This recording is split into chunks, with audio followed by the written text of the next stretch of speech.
Sige, sige.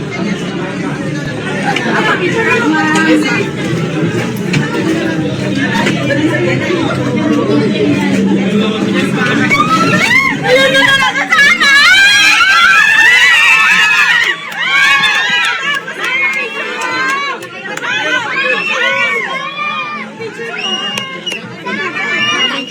Kahit ako mamalian tayo. I love you so much!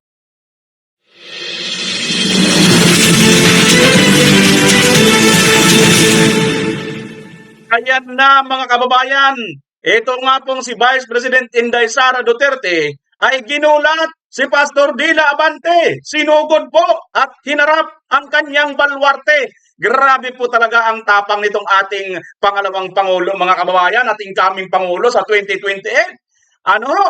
At nako mga kababayan, isa pa, ito na. Mukhang masyado na pong nagmamatigas itong ICC. Kung kaya't itong US mga kababayan ay nag-sanction na naman ng mabigat, no? At this time, hindi lang yung kanilang head, kundi pati pa yung isa, yung head naman ng mga prosecutors. Grabe mga kababayan itong ICC, itong Amerika, hindi na po talaga tinitigilan itong ICC. At mukhang si Tatay Digong ay baka ito yung pambargain nila para maligawan nila ng maganda si BP Inday Sara. Dahil nararamdaman nila mga kababayan na si BP Inday Sara na ang susunod na Pangulo. Kaya kailangan na po nila magpalakas dito sa pamilyang Duterte sa pamamagitan ng iuwi nila dito si Tatay Digong. Grabe mga kababayan, panoorin po natin ang buong detalye ng ating pag-uusapan ngayon. Eto na, hindi ko na kayo bibitinin. Ito pong senaryo na ito mga kababayan ay isa lang po ito sa mga senaryo kung saan kahit saan magtungo si Vice President Sara Duterte ay dinudumog po ng taong bayan. Dinudumog po at pinagkakaguluhan ng ating mga kababayan. Ano ho? Di ba? Ganyan po itong si Vice President Inday Sara Duterte sa mga lugar-lugar. Tinan mo, nagkakagulo sila, sisigawan, hiyawan, talagang hindi magkanda ugaga ang ating mga kababayan. At ito pa, ang nakakagulat pa nito mga kababayan, itong tagpo na ito ay mismo sa distrito ni Pastor Dila.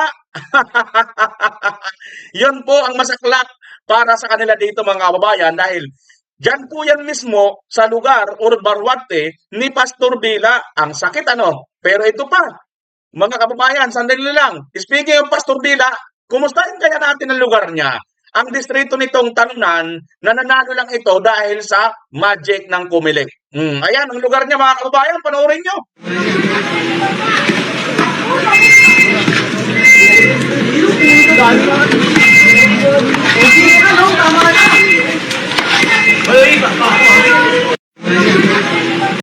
Santa Mesa, Manila, distrito ni Kong Bini Abante, lubog sa baha, nasaan daw ang Vice Presidente? Ayan. Ayan, ikaw kaya, Pastor Dila Abante, nasaan ka dyan? Sa mga kababayan mo, lubog sa baha, wala ka man lang pake. Diyan kaya, ilabas mo yung haba ng dila mo kung obra dyan. Ha? Okay mga kababayan, so yan po ang isa sa kanilang kinakainis, kinakagalit dito kay VP Sara Duterte dahil si VP Sara Duterte kahit saan magpunta ay dinudumog po talaga ng mga taong bayan at talagang hiyawan, sigawan dito dahil sa talagang mahal ng taong bayan, ito pong si VP Sara Duterte. Speaking of saan magpunta, ito mga kababayan, ito po, nilapitan ni Vice President Sara Duterte ang grupo ng mga guro na sumisigaw at bumabati sa kanya mula sa kabilang kalsada sa Zamboanga City mga kababayan. Panoorin natin.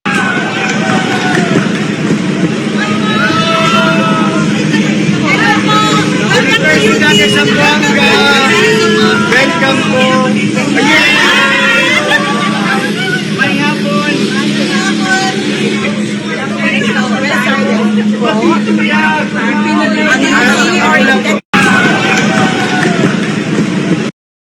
Hindi na po bago sa atin ang ganitong tagpo mga kababayan na kahit saan po pumunta itong si pangalawang Pangulong Vice Presidente Inday Sara Duterte ay talaga naman dinudumog at hindi po magkamayaw ang taong bayan.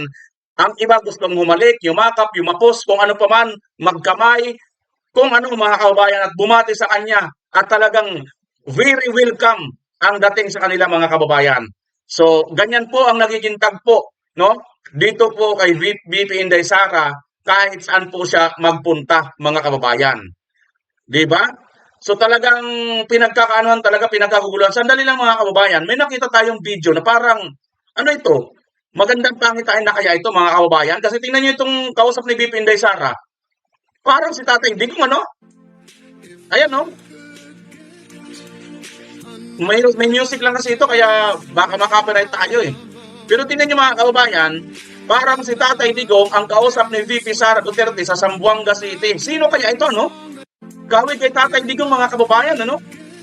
Ngayon, kung lalapatan natin ito ng idea, hindi kaya ito magandang pangitain na makakabalik muli ang ating Pangulong Duterte na mahal ng mga mamamayang Pilipino? Ha? Mahal ng maraming Pilipino. Tingnan nyo, ito yung makatalikod siya, parang tatay na Tatay Digong, ganyan na ganyan si Tatay Digong, di ba? Tama mga kababayan, ano? O yan ang isa sa kagandahan sa ating pangalawang Pangulo. Kahit saan magpunta, talaga naman ay dinudumog ng tao. Speaking saan magpunta, naghahanap si Abante, di ba mga kababayan? Oh, bukod na sa pinuntahan siya, ito naman po. Ito pong si Konsyal Aiko Melendez ay nagpaabot ng taus-pusong pasasalamat kay VP Sara Duterte dahil sa nanguna po dito sa Fairview na magbigay po ng ayuda sa mga nasalantayan po. Si Aiko Melendez mga kababayan. Konsyal po yan. At talaga naman, ang ating Vice President, di ba? Tumutulong po kaagad. Mabilis pa po sa alas 4, andyan na po kaagad ang mga ayuda, mga tulong na ibinibigay po. Despite na wala pong budget halos yan mga kababayan at masyado pong tinanggalan po nila ng budget, ito pong Davao City. Magugulat po kayo mga kababayan, gusto niyo bang malaman kung talagang gaano katotoo na walang budget? Ha? Ang Davao City o ang ating pangalawang Pangulo, wala pong budget talaga, di ba? As in, napakaliit ka ng binibigay na budget eh. Punta muna natin saglit. Tungkol sa budget, maiksi lang naman ito mga kababayan eh. Ito, magugulat kayo, baka magalit at mainis kayo mga kababayan. Bahala na kayo kung totoo nga ba itong reaction, kung anong i-reaction nyo dito. DBM. Samantala, naungkat rin Corina sa pagdinig patungkol pa rin yan sa flood control budget sa susunod na taon na walang pondo na nakalaan para sa Region 11 which is the Davao Region ay pinagtataka rin ng ilang mga mangbabatas. Gayong ayon sa kanila, ibinabahari naman ang Davao. Agit ng DBM, sinusunod lamang daw nila ang proposal na isinumite sa kanila ng DPWH. Corina. Naku, ewan ko naman, hindi rin naman ako makapaniwala na mayroong talagang tutukuyin na isang probinsya na hindi bibigyan ng budget, ano? Pero aalamin natin yan siguro sa mga darating na araw. It's a question worth asking. Maraming salamat. Isaiah Mirafuentes, nag-uulat ng live mula sa Batasan. Grabe mga kababayan, ano? Itong balitang ito. DBM. Samantala, Pero Mismo aalamin si Corina Sanchez, hindi siya makapaniwala na mayroon daw isang probinsya na tutukuyin na walang budget. At ayon po dito sa balitang ito mga kababayan, Davao City for the second time around, wala ka na naman daw budget sa 2027.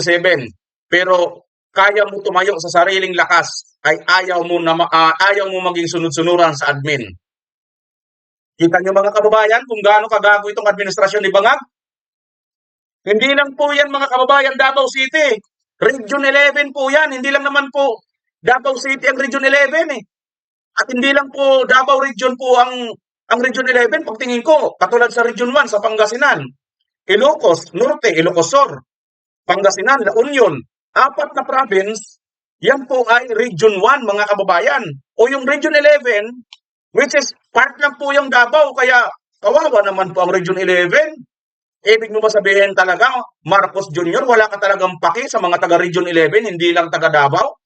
Ganun mo talaga, dinadamay ang lahat? O, kita nyo na, kaya kayo mga taga-Mindanao, yung mga sip-sip buto pa dyan kay Marcos, naku po, mag-isip-isip na kayo. Dahil nalalapit na. Ha? O, ito, gusto nyo malaman kung paano kalapit, mga kababayan? Wait lang. Panoorin nyo muna ito, isa pang tagpo. Isa pang tagpo, ay, talaga sa Tatay Digong mga kababayan, no?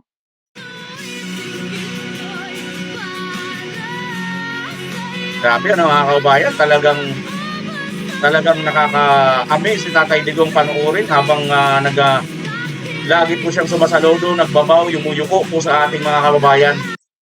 Yan po ay hindi po basta pagpapakita lang po yan ng ano, no? Si Tatay Digong ay nirespeto, ginalang, binigyan niya po ng dignidad ang ating bansa, ang ating mga kababayan. Kaya nakakamiss mga kababayan, ano? Kaya itong kanyang anak kahit saan magpunta, parang ang sinasabi siguro ng mga tao, no? Wala man dito si Tatay Digong, ipaparamdam namin dito sa kanyang anak yung pagmamahal namin na ipinagkait nitong Marcos administration sa amin, sa kanya. Di ba mga kababayan? Parang ganun ang lumalabas eh. O ito, tingnan niyo po itong video na ito, isa pa oh. Ayan oh, ito, residente po ito, taga Zamboanga po ito mga kababayan oh. Tingnan niyo po ha.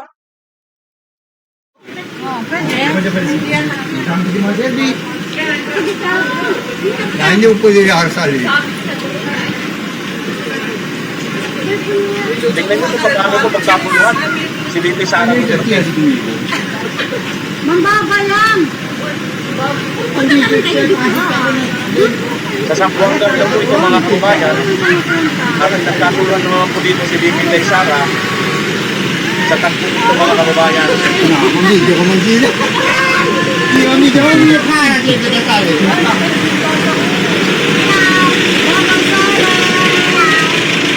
Salamat Sara.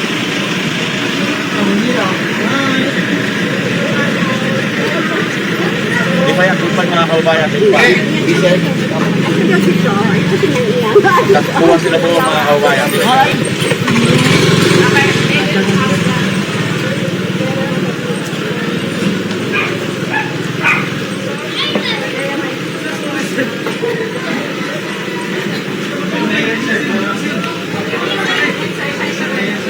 Ganyan po yung mga tao, no? Pagka si Bibi Sara, kahit saan magpunta, kahit nasa Ugaw, di ba?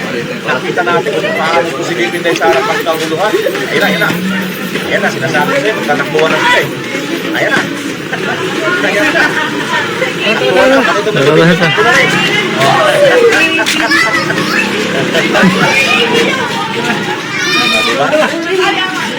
Diba? Oh. Talagang may swerte kasi binibigay sa araw na gano'n, no? Mayroon kasi aurang maganda, di ba? May magandang vibe na nagsulita ang maramdaman tayo. Kung baka lang isaw yan, dahil nadami mga nakaharap. Ayan o. Ayan mga kababayan. So,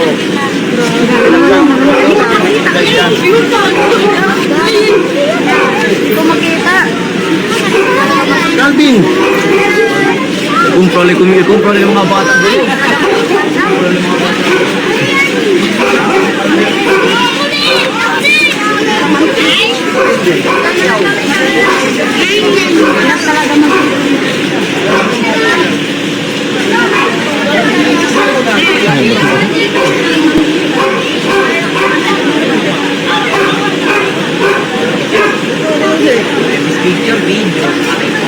Tuwa sa dito pa yung uno. Ha? Tuwa dito na.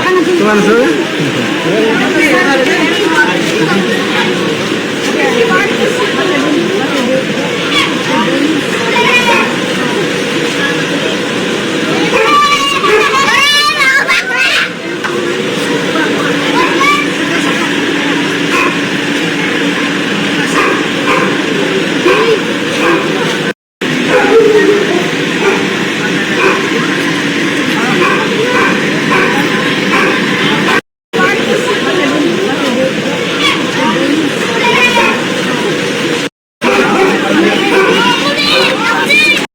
Ayun mga kababayan si BP Inday, no? Hindi siya makalapit doon eh, no? So ganyan po pagkaguluhan ito si BP Inday Sara nang pumunta diyan sa Zamboanga.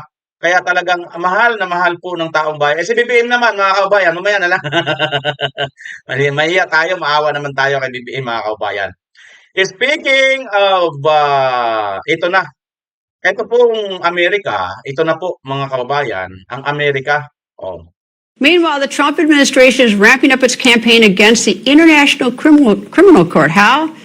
Well, the administration is taking action against the ICC's top officials. Foreign Affairs correspondent Alex Selby joins me. Alex? Yeah, Greta, well, this is the most aggressive action to date. The Trump administration hitting the ICC president as well as the top prosecutor with these new sanctions, which is part of this much larger campaign to fully dismantle the court. The State Department is now accusing Tomoko Akane and Abdoulaye Sai of trying to investigate, arrest, or prosecute officials from countries that never consented to ICC jurisdiction. Ayan mga kababayan ha, si Tomoko Akane at saka si Abdoulaye Siye ay binigyan po ng sanksyon ng Amerika. Ito po yung pinaka-leader po, senior trial lawyer. Siya po yung pinakamataas. Parang dito sa atin, parang Chief Justice, parang ganun ang dating niyan. No, mga kababayan. Yan po ang pinatawa ng parusa, no? Sinanksyon po itong mga leader ng ICC. Ito pa nga po yung ibang ibang balita, no? Ayan, mga kababayan. So, kung titingnan natin, kung iisipin natin, mga kababayan, ano ang koneksyon nitong ginagawa nitong Amerika dito sa ICC? Samantalang, itong si PRRD, alam naman po ng lahat na ang dahilan kung bakit nandun ngayon sa ICC ay itong si Marcos Bangag Jr., mga kababayan. Ayon sa kanyang ate, di ba? Hindi naman po tayo may gawa niyan. At takot rin naman magpa-Herculean drug test. Itong si Marcos Jr. So, sinasabi lang din para bagang ang mga duda sa kanya, mukhang parang gusto lang niyang patunayan na talagang totoo. Kasi ayaw niya, takot siya magpa-Herculean drug test eh. Di ba? Nang live, para walang edit kasi na-edit eh. Alam natin, na-edit nyo noon eh. Ang bilis lang eh. Di ba? Di ba? Yung nakaraan, hindi naman po rin Herculean drug test yun. Bakit ko tatakot magpa-Herculean drug test? Ngayon mga kababayan, balik tayo sa isyo. Ito pong ICC ito pong si Trump ay sunod-sunod po, no? Una, ang mga ICC lang. Pangalawa, ito na ngayon mismo, ang pinaka-leader, presidente nung pangalawa, di ba? Ngayon, ito na pangatlo na itong action ng ICC, ng Amerika. Ito ng head po itong prosecutors na ito. Sinanksyon na rin ng Amerika. So, in terms of sanction ng Amerika, napakalawak po nito. Ito lang naman po, si Marcos Jr., paribasa, wala po itong utang na loob at wala naman po itong kinikilalang mga pakiramdam ng mga mabubuting pakiramdam kasi wala nga po itong utang na loob, di ba? Kaya wala siyang pakialam dyan. Kasi sabi siguro niya, total, outgoing na rin ako eh. Paalis na rin ako eh. Kaya ngayon, ito rin Amerika, sabi ng Amerika, outgoing ka rin naman na, wala ka ng silbi sa amin, at nakikita namin ang susunod na presidente dyan sa Pilipinas ay si Sara Duterte, kaya ito ang gagawin namin. Okay, tuloy mo lang yan dyan, pero wag mo kaming pigilan, wag mong pigilan ng Amerika na gagawin kami ng paraan para mapabalik sa Manila o sa Pilipinas si Duterte. Dahil nanliligaw kami. O, ito mga kababayan, ito. Yung nakaraan, ang nakita lang natin picture lang, ito ngayon video na. Ayan, no, mga kababayan, no. O, nag-uusap talaga sila, o, ni Congressman Pulong Basti Duterte, ay Pulong Duterte, di ba? O. Ayan po, mga kababayan, ha. Video na po yan. Hindi po yan masasabi natin na ano lang, na picture. Ayan po si Congressman Pulong Duterte at saka si Mark Saavedra. Yan po ang head ng political affairs ng Amerika. Sa madalit sabi, isa po itong kamay, tagapagsalita po tungkol sa mga politika at taga-report kay Uncle Sam kung ano po ang nangyayari na politika sa ating bansa. Di ba mga kababayan? So, ayan po si Congressman Pulong, katabi po niya, ito pong pinakamataas na tauhan ni Uncle Trump at nanliligaw po dito sa mga Duterte. Bakit naman po hindi sa mga kila Lini manligaw, mga kababayan? Bakit hindi kay Lini manligaw itong si Uncle Trump? O, isa lang ang sagot. Sipin nyo nga mga kababayan, kung tutusin nga, di ba sila Lini ang isa sa dapat na kausapin ng mga tao ni Uncle Trump, di ba? Tama mga kababayan? O, paano? Paano naman kakausapin ito? Nandito rin ito kay Marcos at saka hindi nito tumaas ang kanyang ratings eh. O ito, panoorin niyo po ito. Yung dating administrasyon, ang narrative niya na hindi natin ipupush yung desisyon kasi ayaw natin makipagyera. Which is, hindi yun yung issue. Kasi ang desisyon, nandiyan na. So sa akin, nagsayang tayo ng 6 years.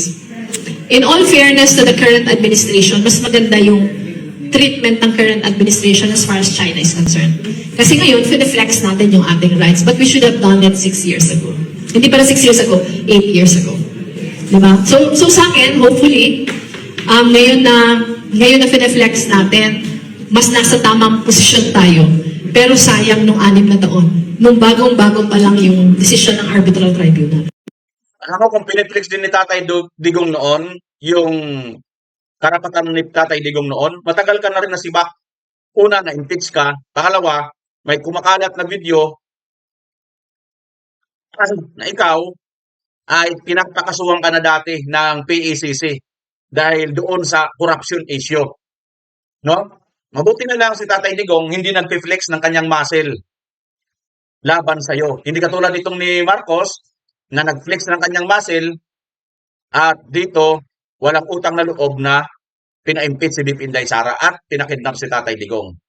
Ikaw, pinupuri mo na ngayon dahil piniflex, ano naman ang nagagawa ng flex mo na yan? So, ibig mo sabihin, gera. Ibig mo sabihin, kaya na natin ng China. Ano ang punto? Di ba mga kababayan? Ano yan? Makapagyabang lang? Ito kami, sigaw kami ng sigaw. Iiyak kami rito pag binubomba kami ng tubig ng China. Iyak kami rito. Ganun lang? Flex na yon?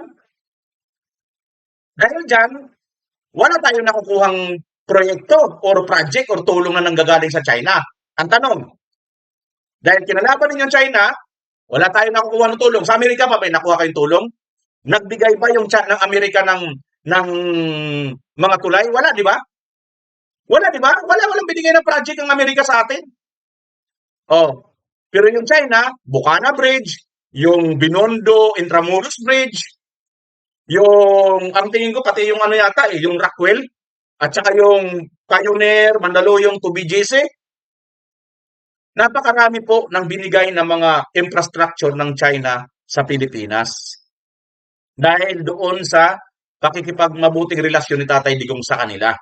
Hindi naman po natin kinalaban ang Amerika. Ngayon, kalaban natin ang Amerika? Hindi. Kakampi natin? Kakampi. Ang China, hindi naman talaga natin kalaban eh. Di ba? Sir Marcos din naman may sabi, enemies to none, friends to all, enemies to none. Pero nangyari, hindi ganon. Si Tatay Digong nagawa yun. Di ba? Hindi naman porket nagsasalita si Tatay Digong noon sa Amerika, galit na tayo sa Amerika. Hindi. Di ba? Pero, ang ginawa ni Tatay Digong, nakisama siya sa lahat. Anong nangyari? Ang dami pong naibigay na tulong sa atin. Ngayon, wala pong naibibigay ng China tuloy. Yung pinakahuli, yung sa Bukana Bridge, ayun, gustong angkinin ni Marcos. Di ba ang kapal na mukha lang? Bakit? Ito pala yun mga kaubayan. Siguro, napanood ito ng Amerika. I'm sorry. Itong video na ito, malamang napanood ito ng Amerika. Panoorin natin mga kaubayan. Alam mo, Pia, yung apology, voluntarily given yun. Hindi natin yun pwedeng ipilit sa kanya. Pero sa akin yung recognition ng maraming kamalian in the past. Kasali doon yung hidden wealth na hanggang ngayon hindi pa din natin nakukuha. At yun ay nakaw yun sa taong bayan. Hindi yata natatama na i-acknowledge lang yun. Kailangan ibalik yun sa atin. Nasaan na ngayon yun? Baka naman hindi na ibalik sa tao, baka naibigay na lang sa iyo yung 500 million. Kaya hindi ka na nagsasalita. Sabi ko kasi ni Senator Marcos, kung meron daw pong judgment ang court, susundin. Pero meron pong dalawang judgments, yung US court, saka yung Singapore court. May naundaran po silang ibalik na nunakaw na yaman. Hanggang ngayon po, hindi pa din sinusunod. In fact, yung ating pong gobyerno, gustong-gusto nang mabayaran yung ating human rights victims, pero kakaunti pa lang nga po yung nakocover ng judgment ng court Ang dami pa po nilang natatagong yaman at nakikita po natin yan sa pagbuhay nila ngayon. VP Lenny, bakit hindi dapat iboto si Bongbong Marcos? Number one, sinungaling. Pangalawa, in the difficult moments, hindi siya nagpapakita. Marami din yung hindi nakakaalam. Yung maraming ginagawa ng pamahalaan. Halimbawa yung NAGA, recipient tayo na napakaraming programa ng gobyerno. Halimbawa sa housing, ang dami natin nakuha from DSUD. Ayan mga kababayan, marami daw nakuha.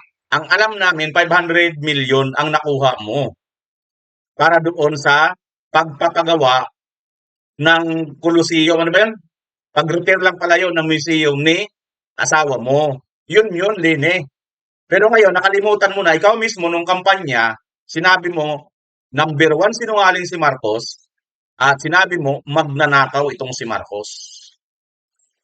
Di ba? Nasaan na ngayon yun, Lene? Kaya siguro, napapanood, hindi naman siguro ang Amerika katulad ng Pinklawan at saka mga bubunista at mga tangalista na katulad nilang bobo ang Amerikano, di ba?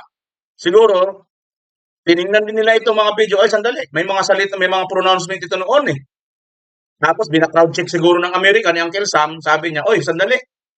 Hindi pa naman naibibigay ng mga Marcos ha. Ito nga lang na 203 billion state tax eh. Final, in-executory na po yan. Andyan na po yan sa ating Korte Suprema. Hindi na po anong korte lang yan. Hindi po yung katulad ni Franz Castro na may naka-appeal pa. Kahit convicted na, hindi pa nakukulong. Di ba? Mga kababayan. Ngayon, yan, yung pangyayari na yan, ibig sabihin, baka nakita ito ng Amerika. Kaya, bukod na sa, hindi pa naman ito nagpapahayag kasi tuso itong mga ito eh. At saka takot na takot itong kamukha niyan ngayon. Halimbawa, nagpahayag na ito. Tatakbo siya pagka-presidente. Aatakihin talaga siya. At ipapamukat sa kanya itong mga video na ito. Sa bagay, kahit magdeklara ito, sasabihin talaga, ipapamukat talaga sa kanya ito eh. Maganda sana, matanong ulit ito ni Tito Boy eh. Oh, di ba ga, sumusuporta ka na kay Marcos? Ano na ang nangyari doon? Ganun sana ang sabihin ni Tito Boy, no? Ano na ang nangyari doon?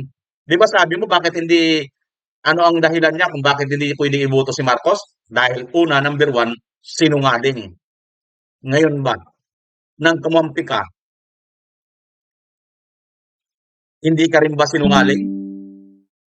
Baka mamaya, mga kababayan, nakita ito ng US. Alam na ito ng mga Amerikano. Sandali, mukhang wala pala ito eh. Napatunayan na lutang itong si Leni Robredo.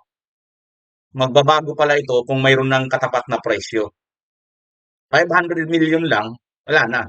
Hindi na siya kumalaban. Di ba? So yan po ang masaklap na katotohanan sa mga ito. Kaya ito ngayon ang nangyayari, sa tingin niyo mga kababayan, hindi na ito way nitong ICC, ay nitong Amerika, hindi itong way na panliligaw na nila sa mga Duterte, itong ginagawa nila sa ICC. At alam naman po natin na nandiyan si Tatay Digong, di ba? So malamang sa malamang mga kababayan, ito na po talaga yan, epekto na yan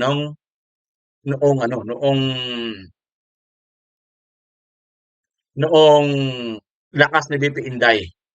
Kaya ang Amerika ay papanig talaga kung sino yung susunod na presidente. Okay? At ang epekto naman nitong mga bagyo mga kababayan, ayan o. Meron tayo nakitang post dito. Throwback Thursday o Broken Promises. Panoorin, ayon kay Pangulong Bongbong Marcos, noong Hunyo 26, 2026, hindi na raw babaha sa G. Araneta, Quezon City dahil sa naging rehabilitasyon. Ngunit dito lamang Agosto 17 ay nagpistulang resort ng kalsada dahil sa bahang dulot ng walang pigil na pagulan. Diba? Ano talaga mga kababayan sinabi ng ni Leni noong una na number one sinungaling ito si Marcos. Ayan no? Tag-ulan, hindi na pinapasok ng baha ang mga bahay, hindi na rin kailangan ang mga pamilyang matagal nang naapektuhan nito. Sa rehabilitasyon ng G. Araneta drainage system, mas mabilis na ang pagdaloy ng tubig at mas ligtas ang mga komunidad. Tuloy-tuloy ang pagtatayo ng mga infrastructure, may direktang epekto sa araw-araw na buhay ng bawat Pilipino. Barangay Tatalon. Ayan po, Hunyo 26. Pero ito ngayon ang nangyari nung nakaraang araw lang. Di ba mga kababayan? Napaka number 1 sinungaling talaga nito. Itong Marcos na to, di ba? Wala ka talagang maasahan dito. Ito pa. Ayan, sabihin nyo fake news yan. ABS-CBN, TV Patrol may ano yan, ha? Nakakagalit. Kami mahirap. Kami hirap na dito sa amin. Sobra na. Sana naman ay sa isang taon, huwag naman bumaha na. Sana naman ay tulungan kami ng mga nangungurakot na yan. Mali-malita ang pera nila. Kami naman ang naghihirap dito. Residente ng Mamburao, Occidental Mindoro. Andrea Guillermo. Ayan. Yung taga Mamburao, Occidental pala. Mamburao, Occidental Mindoro. Ayan pong kalagayan nila. Kawawa ang mga bata. Ito pa. Post ito ng Bombo Radyo, mga kababayan. Ayan, oh. Ito daw na kabahayan, natabunan daw po yata ng buhangin, mga kabahayan. Tinan nyo, nandito na sila sa ibabaw na halos ng bubong. Yan ang kalagayan ng ating mga kababayan, ano? O, ayan, no? Buhangin na to. Tinangay siguro ito yung lahar nung araw. Dito na napadpad, no? Napunta na sa kanila sa mga kabahayan na ito. Ayan, no? Kawawa talaga ang ating mga kababayan, ano? Dito sa Marcos administration na to. Buti na lang talaga, hindi siya ang presidente ng panahon ng pandemic. Kasi, kung siya ang presidente ng panahon ng pandemic, tigok siguro tayo lahat mga kababayan, ano? Sa tingin nyo? Oh. Di ba mga kababayan? Ito, mag-just-in muna tayo. Si Senator Marcolita at saka si Mike Defensor sumagot na doon sa sinabi ni Gutesa. Just in, Senador Rodante Marcolita at former Mike Defensor mariing itinanggi ang mga paratang sa kanila ni Orly Gutesa na inutusan nila umano ang surprise witness na tumistigo laban kay Martin Romualdez kapalit ng pera at scholarship.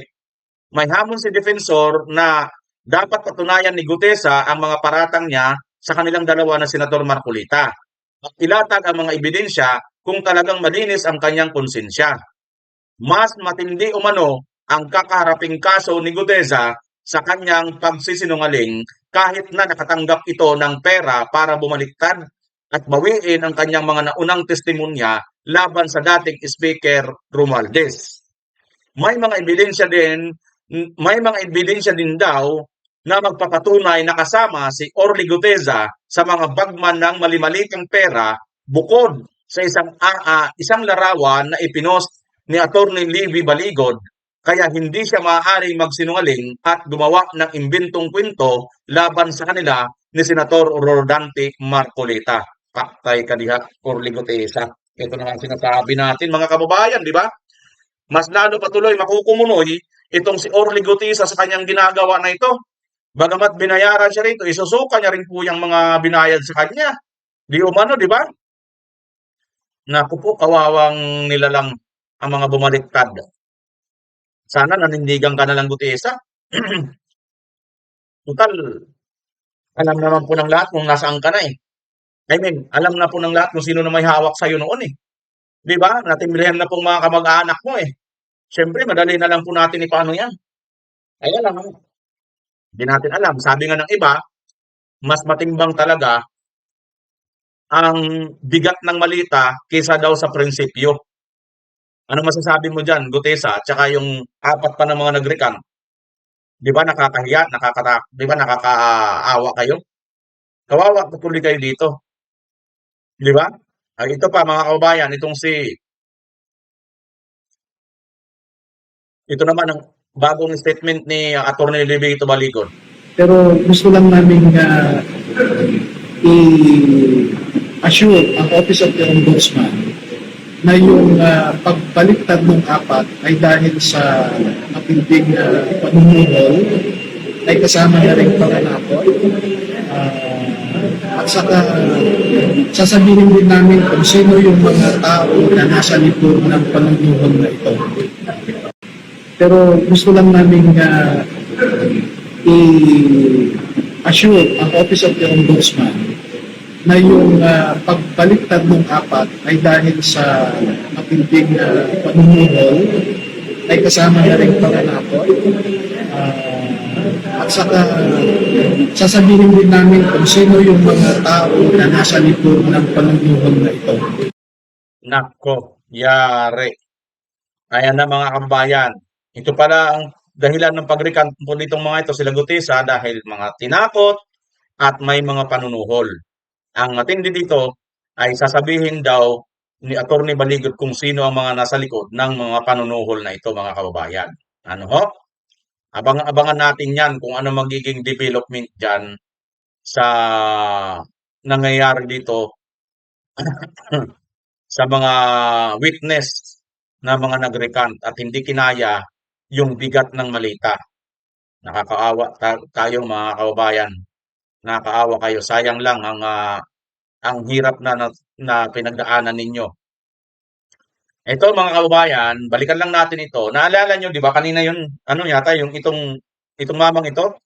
Aba, ito na po, tumugon ng Philippine Army. May post po sila 3 hours ago. Itong si Labrador, itong si Asong Labrador mga kababayan, ay napansin na po. Nagpapansin, di ba? Nagsuot ba naman ng pang Philippine Army na uniform? Ito po ang sagot dito ng Philippine Army. Not a soldier, don't be fooled by fake accounts and misleading claims. The individual, Epifanio Labrador, Richard, ito palang pangalan niya, Richard Vallejos Palacio, aka Epifanio Labrador. Naku po, alam na palang pangalan mo. Ito mga kababayan, post Facebook po ito ha. FB page po ito ng Philippine Army. Mayroon po silang followers na 1.3 million at may check po. May blue check po ang kanilang account ha. So legit po ito. 1.3 million followers ng Philippine Army na nag-post nito. May blue check. At ito nga po, ang pangalan daw nito ay Richard Vallejos Palacio aka Epifanio Labrador. Warning to the public, do not believe, share or mislead by these statements and posts on social media. His claims are false and misleading. These are made without any authority. False claim, not a member of the Philippine Army. So yan ha, maliwanag mga kababayan. Naku po itong si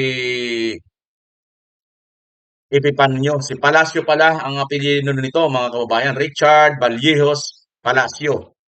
Post po ito ng Philippine Army. Hindi po natin ito gawa-gawa mga kababayan ha. Hanapin nyo na lang po itong FB page ng Philippine Army. 1.3 million followers. Ayan po yan mga kababayan. So, napansin na, mabuti na rin at napansin na ito para magkaalaman na kasi baka nagagamit po ang Philippine Army, di ba? Nagagamit nito sa kalukuhan nito mga kababayan ang Philippine Army para magpublish siya sa kanyang kagaguhan na parang mananakot siya na siya ay member ng Philippine Army para hindi siya makasuhan mga kababayan or matakot sa kanya yung mga tao na gigil na sa kanya, di ba? Well, speaking of gigil na sa kanya, ito nga sabi dito, usurpation of authority. Kaso niyan pag nahuli. Paano yan? Pagka ang makahuli, iba. Tulad ng mga Muslim at saka yung mga INC. Hindi ko pa naman po sinasabi na masama ang gagawin sa kanila, di ba? Kaya lang, sa pinagsasabi po nito, sa paninira po nito, matinding atake sa INC at saka sa mga Muslim, ewan na lang natin mga kababayan, di ba? Kasi napakarami na po tayo nakikita ng mga nagpo-post ng mga Muslim, galit na galit dito Speaking naman of, ewan ko kung ano nangyayari sa ating bansa, kung alam pa ba nito, ito, panoorin lang natin ito mga kababayan kasi bago tayo magtapos dahil na mayroon na po akong inaral ko na po ng kapiraso, inaral ko na po ng pakunti-kunti, yung parang ang lamok, ang laki ng lamok, gutom pa, gutom. Ang laki, lumipad sorry nasingit, extra. So mga kababayan, panoorin lang natin itong press ko ni Marcos Jr. Patungkol kasi ito sa flood control, kung paano niya masasawata ito buong baha. There is an interesting statistic here that the 201.7 millimeters na bumagsak na tubig na ulan ay katumbas ng halos 50,000 na Olympic-sized na swimming pool. Kaya you can just para to to be able to conceive or to be able to have an image in for yourselves kung gaano karami yan. It is 50,000, the equivalent of 50,000 50-meter swimming pools that yung nakikita natin sa Rizal Memorial at sa mga ibang lugar. 50,000 of those size pools. The water that is contained in that was what fell in the past few days. Naalala niyo mga kababayan, nung And nakaraang there is an araw, interesting nagkaroon ako ng proposal na para bagang ano ko lang ba, yung bang ipopropose ko lang para lang sa ano natin, no? Para lang sa tawag nito, yung tungkol sa baha. Kung maaari ba natin ito masawata, mga kababayan?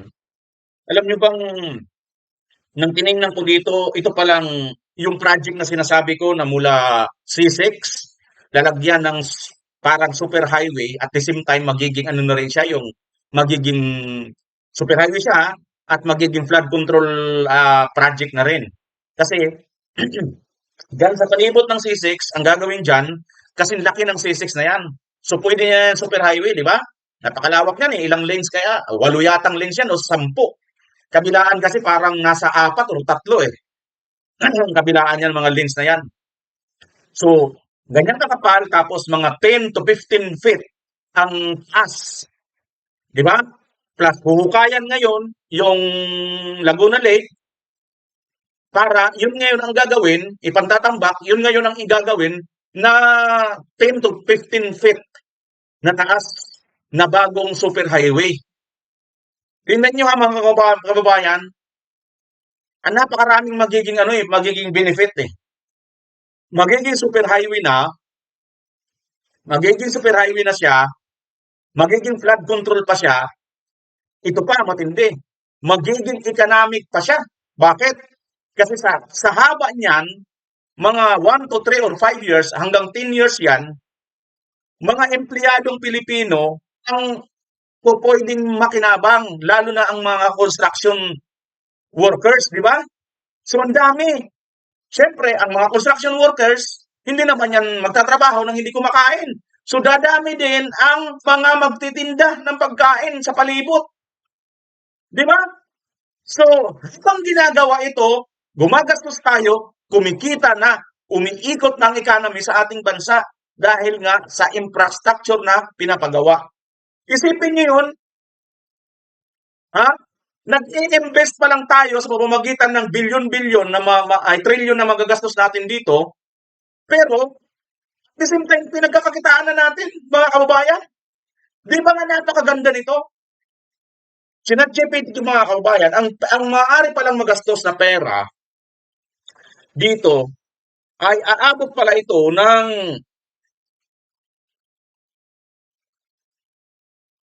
nag-model tayo ng hypothetical total investment na 3 trillion, 5 trillion, 8 trillion. Ha? Mga kababayan, ang pupwede pala, no? Ito palang flood control na ito ay pupwedeng gastusan na itong project na proposal ko, pati Ilog Pasig, di ba? Magkakaroon ng ganun din. Super highway na, flood control pa, malalim pa yung mga ilog, plus yung mga ilog ngayon, Ilog Pasig, plus yung Laguna Lake, magiging reservoir or magiging dam. Pansamantalang imbakan. Di ba?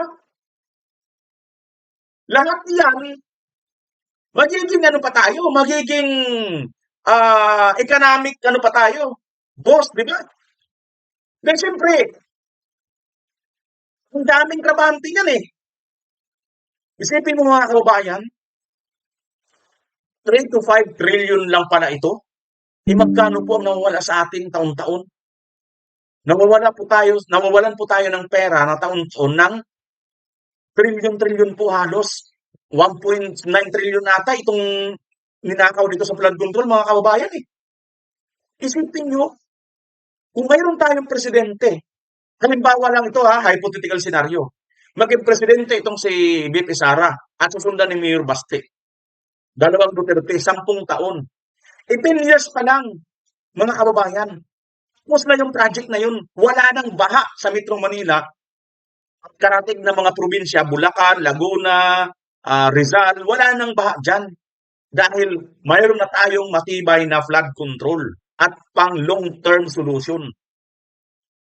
Naalala nyo, nung nakaraang, ito pa, 2024 ata, yung may pagdinig, sinabi, di ba, binulgar yan, na binabudgetan yung flood control, magkano? 500 billion taon-taon. 500 billion taon-taon. Ibig sabihin, mga kabayan, kung 500 billion ito, kalahating trilyon. So kung doon tayo magbabase, sa loob ng 10 taon, mayroon na tayong 5 trilyon na andito, solve na ang ating mga problema sa baha. Nasolusyonan na natin, mga kababayan. Kasi di ba, sinabi yun 500 billion taon ang binabudget para lang sa flood control. Pero nalulusaw lang. Wala itong napupuntahan. Sipin nyo pala mga kababayan, by 10 years at 2 presidente lang, solve na ang ating flood control. Nagkaroon na tayo ng malaking tipid. Bakit? Kasi nga, after 10 years, pag natapos na ito, hindi na tayo magpapagawa pa ng flood control. Di ba? Ang mangyayari, isa pang panalo natin, yung mga riders, yung mga doktor, yung mga establishment, wala nang magsasarado, pati mga eskwelahan. Wala na rin masisirang mga sasakyan dahil sa baha. Yung mga messenger, pati yung mga dapat i-deliver, pati yung mga trabaho ng ating mga drivers, mga taxi driver, lahat yan. Hindi na tayo mamumroblema. Di ba isang kita rin yun? Dahil ngayon, tingnan nyo, di ba pag may baha, tigil lahat? Di ba? Oh. So napakalaki talaga. Kumbaga, baka nga itong 5 trillion na gagastusin natin, 500 billion taon-taon para lang sa flood control, ipagawa yung C6 na yan, plus itong Pasig River, Ilog Pasig, sa loob pala ng 10 taon, may matino na tayong floodgate, flood control, wala na pong baha. Dahil ang kasunod naman yan, syempre, lahat ng mga creek linisin. Di ba? At sabi ko nga, dapat ito, kriminal ang maaring parusa doon sa mga magtatapon ng basura. Kahit isang upos lang. Kulong. Kulong talaga mga kababayan. Tapos araw-araw, maglilinis sila. Wala na tayong kukuning Metro Aid. Isa pa, dagdag ko pa dyan mga kababayan sa aking proposal na yan. Diba sa Metro Manila alone? Metro Manila na lang pag-usapan natin.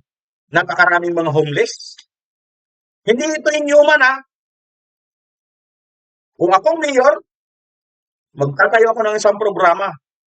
Yung programa na ito, tatawagin ko na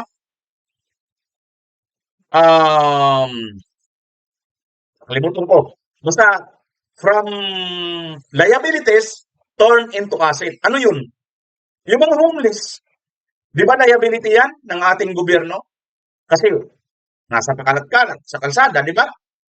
Ang sama tingnan hindi sorry ha, pero ang pangit tingnan, nandiyan sila sa kalsada, pag may mga bisita tayo sa ibang bansa, tatago, dadalhin sa iba't ibang mga lugar. Ako gagawin ko, kung akong mayor sa isang lugar, kukunin ko yung mga yan lahat, bibigyan ko ng mga t-shirt, total, may mga ano naman, may mga bakanting lupa naman sa mga bayan-bayan, mga syudad sa atin, doon ko sila lalagay.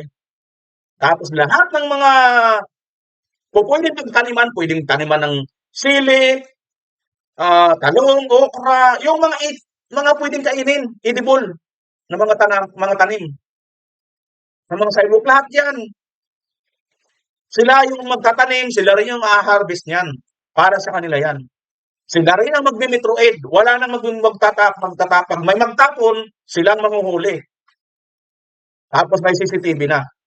Tapos yung iba dyan, mga matitino, may malalakas pa naman, pagtitisdahin natin. O hindi yung iba dyan, driver. Yung iba dyan, call center, mga magagaling mag-English. Masasawata pa natin, pati yung anak ng anak, kahit doon lang sa kariton, ang daming mga anak. Di ba? Yan yung tinatawag na project na liabilities turn into asset. Gagawin nating asset yung liabilities natin. Kita mo, pag wala kang bahay, may suot, may uniform ka, homeless. Ngayon, hindi ka mananatiling homeless. Darating ang araw na kaya mo nang tumayo sa sarili mong paa, ipoproducean ka ng gobyerno ng pamahalaan ng halimbawa, Maynila, Taguig, Parañaque, Quezon City, Makati, Pasig, Mandaluyong. Ikikater ka mismo ng syudad na yon. Lahat ng kailangan mo, kung capable ka pa magtrabaho sa factory, call center, teacher, kasi may mga naan lang eh. Tapos yung mga nasisiraan lang, dalhin na agad doon, pagamot na kang gobyerno magsusulder. Pag gumaling na sila, capable na sila magtrabaho, pwede na silang umupa ng sarili nilang tirahan, apartment, or maliit na kwarto. Wala na tayong homeless. Pero for the meantime, habang homeless pa sila, kakalingain muna ng gobyerno. Pero kapalit ng kalingan nila, hindi sila pwedeng pakalat-kalat sa kalsada. Pag sumuway sila, kulong na lang sila. Di ba? Kung talagang gusto natin, resolve natin ito, walang parang iba. Kasi tingnan nyo may programa pa minsan-minsan, dadalhin sila sa probinsya, magsisibalikan din yan. Tingnan mo nga itong programa natin sa Metro Manila, di ba? Yung mga squatter, dadalhin sa mga probinsya, anong ginagawa ng iba? Uso yan, binibenta. Na-ewan sa kanilang bahay, babalik. Nag-vlogger ako noon mga kababayan sa clearings operation sa Maynila. Ang dami kong naano dyan. Nakatira sa silong ng tulay, sa gilid ng ilog. May mga bahay sila, nasa Cavite, binigyan sila ng gobyerno. Pero bumabalik sila dyan sa creek. Bumabalik sila. Bakit? Kasi nga wala silang trabaho doon. Yan mga kababayan. Tinignan ko na po, sa loob lang pala ng 10 taon, mamimitigit na natin. Masusolve na natin ang problema sa flood control. 2 presidente lang ang kailangan natin. At pwedeng mangyari yan pagka Duterte ang makaupo. Tingnan nyo yung Davao. Napakalinis, di ba? Disiplinado, mga tao. Oh. Pwede. Pwede yun, mga kabayan. Kaya, 2028, Duterte tayo lahat. Napahaba na mga kababayan Parang na rin ako nangampanya dito eh. Wala eh. Kasi alam mo, pag salita lang tayo, daldal lang tayo ng daldal, baka masabihan tayo, puro lang mga kayo salita, wala naman kayong alam na solusyon eh. Ito yung alam mong solusyon. Hindi ko magawa kasi hindi naman akong ang Pangulo, hindi ako mayor eh. Pero kung ako, gawin mo akong mayor. Di ba? Gawin mo akong presidente. Ito yung gagawin ko talaga. Pero may gagawa niyan. Antay lang tayo sa 2028. Duterte maaaring makagawa niyan. Mga kababayan, muli, ito si Bimar Channel. Kung ano masasabi mo sa video ito, pakicomment mo dyan sa baba. Bye-bye po.